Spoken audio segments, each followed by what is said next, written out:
আসসালামু আলাইকুম। আশা করি আপনারা সবাই ভালো আছেন। আলহামদুলিল্লাহ আমি অনেক ভালো আছি। তো সকল প্রশংসা আল্লাহর জন্য যে আজকে শবে কদরের রাত। আজকে এমন একটা রাত যে রাতে স্বয়ং আল্লাহ প্রথম আসমানে আসবেন এবং সকল ফেরেশতাগণ প্রথম আসমানে আসবেন, যে আল্লাহর বান্দারা কি করতেছে, কি চাইতেছে, এটা আল্লাহ তাআলা নিজে দেখবেন। তো আমরা সকলে চেষ্টা করব যে আমরা চলার পথে অনেক গুনাহ করে থাকি, চোখের গুনাহ, হাতের গুনাহ, পায়ের গুনাহ, জানা অজানা অনেক গুনাহ করে থাকি।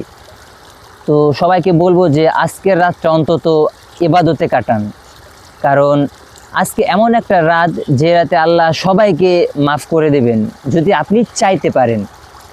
আপনি আল্লাহ তাআলার কাছে যদি চাইতে পারেন, আল্লাহ তাআলা নিশ্চয়ই আপনাকে মাফ করে দেবেন। তো সকলকে বলবো যে আজকের রাতটা একটু ইবাদত করবেন, আল্লাহ তাআলা আমাদের সকলের মনের আশা পূরণ করে নেবে ইনশাআল্লাহ। সকলে ভালো থাকবেন। আল্লাহ হাফেজ।